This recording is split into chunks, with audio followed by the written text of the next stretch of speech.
Okay. So good evening, everyone. I'm very happy to be starting this evening's programming. I want to obviously welcome all our guests. We've had a wonderful afternoon, a sort of what used to be called and will be perhaps called again Community Day on the first day. These conferences have become far more perhaps communal in some respects, full stop, for all 3 days, which is certainly a good thing. But I'd like to welcome you to this evening's program. My name is, if you don't know me already, Hernan Tesler-Mabe. I am the president of the Association for Canadian Jewish Studies. And we're going to be gathering here this evening for two particular things. Before we do so, however, let me just sort of take us back a year. I'd like to take us back a year when we gathered for our first online conference. We feared, perhaps incorrectly, as it turns out, that having to do so virtually would dampen our spirits, impoverish our discussions. I believe there's some sort of expression there, boy, were we wrong. We certainly did not have that problem. Yes, the world certainly was in turmoil. In some respects, it still is. But the reality is that we have learned to gather together in new and meaningful ways. And so as a consequence, we, myself and the conference chair, Jesse Tufexis, who many of you have already met and or know, we decided to theme this year's conference with the theme of gatherings then and now. And so here we are gathering together for our annual conference for a second time. And this evening, we, as I mentioned, will be gathering for two very special reasons. The first is to hand out the Louis Rosenberg Canadian Jewish Studies Distinguished Service Award. And the second is to welcome our friends at CLES Canada for what we know will be a fascinating event. So first, let's move to the Rosenberg Award.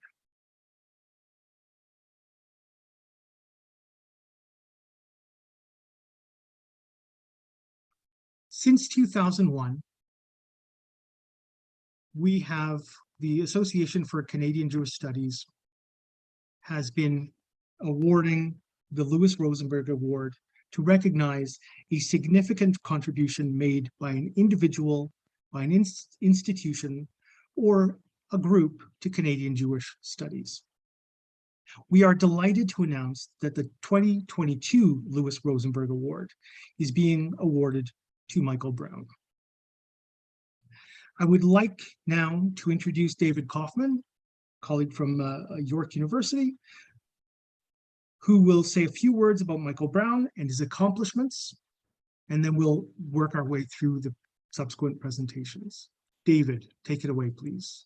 Thank you, Hernan. So I'm delighted to speak on behalf of a group of nominators from York University, Professors Ahuva Shulman, Carl Ehrlich, Kalman Weiser, Laura Weissman, Marty Lokshin, and Sarah Horowitz, who has a few words to say of herself by video, to offer a few words of appreciation and kavod on this occasion of Professor Emeritus Michael Brown's recognition as the 2022 Louis Rosenberg Canadian Jewish Studies Distinguished Service Award.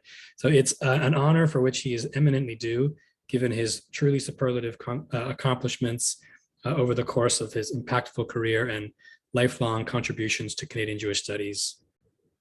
Born in Scranton, Pennsylvania in 1938, Professor Brown earned his BA from Harvard College in 1960 and his MA from Columbia in 1963 before training for the rabbinate and earning rabbinic ordination from the Jewish Theological Seminary in 1968. He then earned a PhD from the State University of New York at Buffalo in 1976. In 1968, while he was still completing his PhD, Michael was recruited by York University to build a Jewish Studies program ex nihilo. He was involved in the hiring of virtually every faculty member who has taught Jewish Studies at York since. Professor Brown was instrumental in establishing 3 endowed chairs, including the J. Richard Schiff Chair for the Study of Canadian Jewry, the first of its kind in advancing our field anywhere in the world.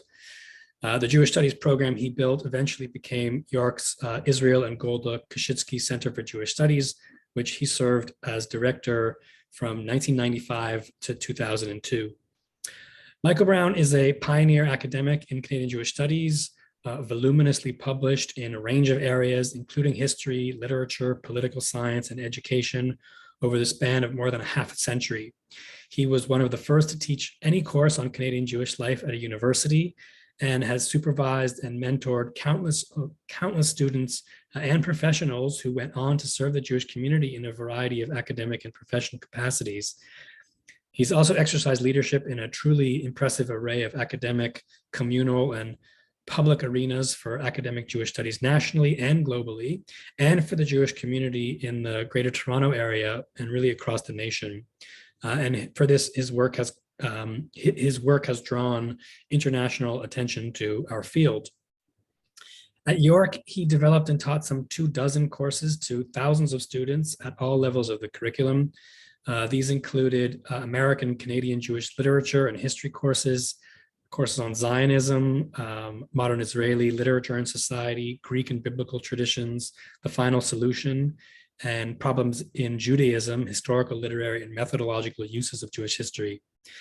And in a manner not usually found in North America, he also taught undergraduate Hebrew text courses where the language of instruction was Hebrew. And he encouraged his Jewish studies colleagues to do the same.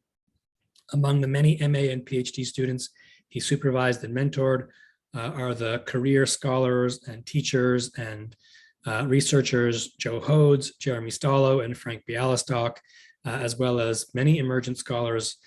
several emergent scholars in Poland who turned to him for advice and mentoring.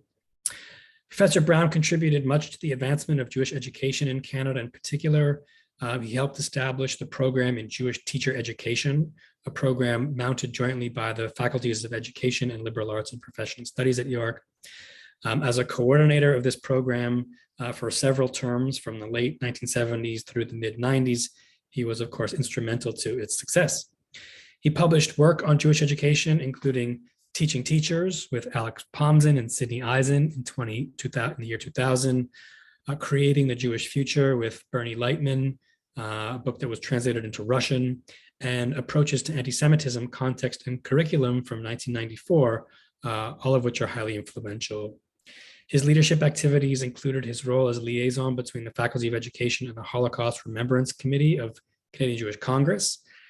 He developed the unique and still operative Mark and Gail Appel program in Holocaust and anti-racism education as a means to train future formal and informal Jewish educators about the Holocaust, anti-Semitism, and racism, and brought together a group of international students in education and journalism and other fields to study Holocaust history and the post-war responses thereto in Germany and Poland, and the Canadian multicultural model of coexistence.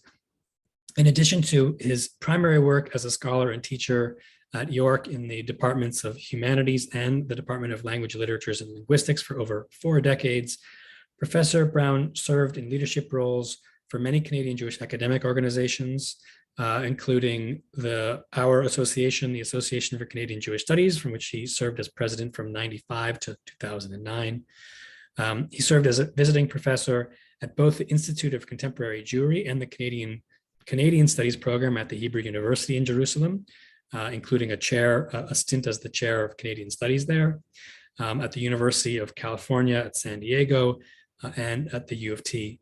He was the editor of the association's journal, Canadian Jewish Studies, for nearly a decade, and a fellow at the Jerusalem Center for Public Affairs, and an editorial advisory board member of the Canadian Jewish News. Professor Brown has written extensively on Canadian Jewish topics and beyond. He published 9 books, 4 of which were focused on Canadian Jewish subjects, including his oft-cited and groundbreaking edited volume, Not Written in Stone, Jews, Constitutions, and Constitutionalism in Canada, co-edited with Daniel Elazar and Ira Robinson. One of the only scholarly works that grapples with the implications of the Canadian Constitution for Canadian Jewry. His monograph, Jew or Juif, Jews, French Canadians, and Anglo-Canadians, 1759 to 1914, from JPL in 86, was a seminal work in the field, which broke important ground on one of the most dynamic and important historiographic questions of our field. Brown also co-compiled two important volumes, Jews and Judaism, a bibliography of Jewish Canadiana from 1965 to the year 2000, and a guide to the study of Jewish civilizations at Canadian universities, both of which remain key resources for the field. In addition to his books, Professor Brown published some 35 book chapters, about half of which focused on Canadian Jewish subjects, ranging from binationalism and multiculturalism in the 30s to Jewish summer camping, Canadian Jewish women's history, Jewish teacher education. He also published 22 articles in referee journals, again, about half of which were on Canadian Jewish subjects in both Hebrew and in English. Worth highlighting here are his studies of Rabbi Stuart Rosenberg, Jews and Judaism in Canada's schools and universities, the rise of Reform Judaism in Canada, the Heart Affair, Aliyah from Canada, the Diaspora Hebrew Press, and the North American dimensions of key Zionist leaders, including Chaim Nachman Bialik, Vladimir Jabotinsky, and Golda Meir. With over 30 publications over and above his books, chapters, and peer review articles, Professor Brown's output has been impressive. He also generally shared his expertise, his experience, and his judgment with many organizations and groups outside the university. His involvement with Toronto's Associated Hebrew Schools and the Community Hebrew Academy of Toronto Chat, the United Synagogue Day School, Beit Sefer L'Dugma in Jerusalem, the National Board for License of Teachers of Hebrew in North America, the Moscow Center for University Teaching of Jewish Civilization, allowed his good counsel and expertise to spread exponentially. Professor Brown's accomplishments have earned him international recognition, of course, as well. In addition to this newest feather, he was awarded a Medal of Honor by the Adam Mickiewicz University of Poznan in Poland in 2011 for his work on Holocaust education and anti-racism. And he's also been honored as a America Holy Land Fellow at the Hebrew University. Professor Brown, as all those who know him know, is a gentleman and a scholar, a friend, an inspiration, and a mensch. For the breadth of your contributions to the field as a researcher, teacher, and leader, on behalf of the entire ACJS, congratulations, Michael. Kol hakavod. I would now like to share some words that my colleague Sarah Horowitz has prepared. Good evening. Speaking for myself and on behalf of colleagues at the Koshitsky Center for Jewish Studies at York University, I congratulate my colleague and friend Michael Brown on receiving this prestigious award. Like many people in our field, I was privileged and fortunate to work closely with Michael to learn from his scholarship and his community engagement, and to benefit from his gentle mentorship. Michael was recruited to build Jewish studies at York University. This was during an era when York University was first coming into its own, and Jewish studies in Canada was first coming into its own. I cannot imagine the Koshitsky Center or Jewish studies in Canada flourishing without his vision and close attention. Michael's professional life was marked by a remarkable service ethos. This had an important and influential impact on Canadian Jewish studies at York, in Canada, and internationally. Most of us at the Koshitsky Center were recruited or hired under his aegis, or to chaired positions that he played a key role in establishing. The well-being of students, the development of impressive academic programs, serving community needs beyond the campus, were all things that Michael saw as his mandate and his responsibility. This took great commitment, strategic planning, and hard work. For many years, Michael made a practice of hosting students in his home for dinner to mark the end of term. He felt it helped create intellectual community. He also felt that it was important for students to see the inside of a professor's home, especially the walls lined with shelves of sagging books. He stimulated generations of students to pursue research projects in Jewish studies. I'll describe for you one project that Michael developed together with our colleague Mark Weber that exemplifies Michael's creative approach to teaching and to seeding research.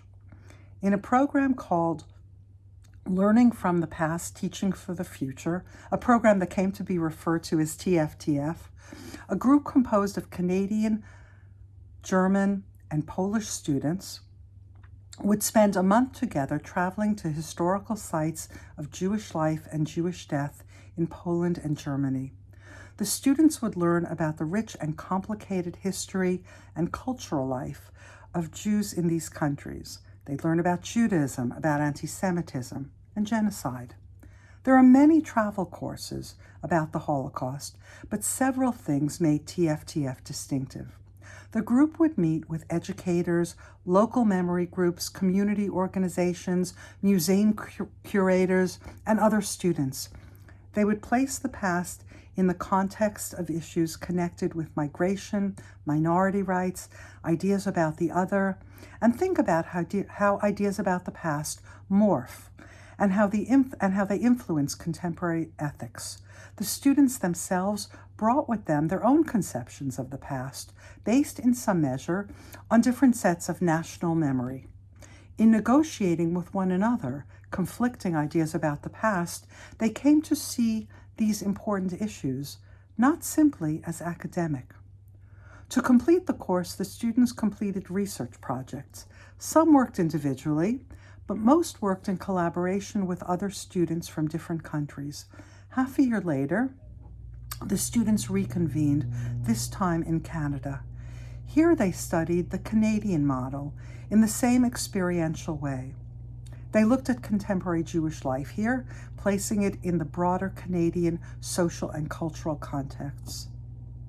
In addition to meeting with Jewish Canadians and observing Jewish religious, organizational, and institutional life, Michael brought them into conversation with community members and leaders of other Canadian religious, ethnic, and national groups. The students spent time, for example, with Muslim communities and at Aboriginal centers.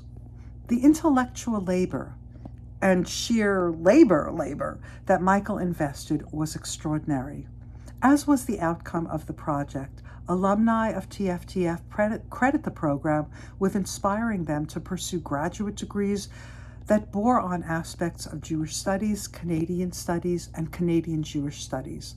The program is one of many examples of Michael's far-reaching influence in present and future scholarship. Several generations of students have been inspired by Michael's rigor, nurtured by his mentorship, and impelled by his example of commitment to the field and hard work. More than most professors and scholars, Michael's work had a true and broad interdisciplinary scope, and that was something reflected by the range of his publications. Most of all, Michael's career has been characterized by a rare and boundless generosity of spirit. Michael Brown was a pioneer in the development of Jewish studies in Canada and the growth of Canadian Jewish studies.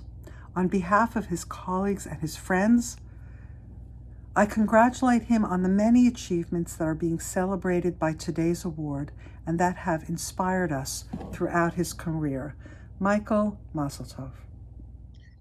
Thank you so much, David. Thank you, Sarah, as well, virtually for that those words. And it is readily apparent that Michael is long overdue for this award, given his impressive career. Unfortunately, as we know, Michael Brown will not be able to join us this evening, and so we can't present the award to him in this way. However, the award has been presented to him virtually. And at this particular point, we'd like to obviously reiterate this and say how much of an honor it is for us to present the Louis Rosenberg Canadian Jewish Studies Distinguished Service Award to Professor Brown. And we do have a video that his family has prepared, and we'll share it with you now. Good evening. My name is Matthew Brown, and I'm here along with my brother Josh and sister Abby to acknowledge this tremendous honor on our father's behalf. There is, alas, cruel irony in the cause of his absence, an advanced case of Alzheimer's disease. As fate would have it, the historian has lost his ability to remember. Cruel, but also weirdly fitting. My father grew up in Scranton, a small city in northeastern Pennsylvania, which is best known these days for being home to Dunder Mifflin, the fictionalized setting for the sitcom The Office. But from the end of the 19th century through the early 20th, Scranton and the surrounding area enjoyed a period of great prosperity during which it attracted a sizable community of Jewish immigrants, my father's grandparents among them. My father's parents, like many second-generation American Jews, grew up in a world that was at once very Jewish, there wasn't much interethnic mixing those days, and almost totally secular. They belonged to a synagogue, but scarcely ever went. They sent their son to Hebrew school because that's what people did, and that was about it. And so it must have seemed a little strange to them when their child began exhibiting an interest in the religious heritage to which they'd not given a lot of thought. At first, they probably took it for a passing phase, like his butterfly collecting or passion for model trains.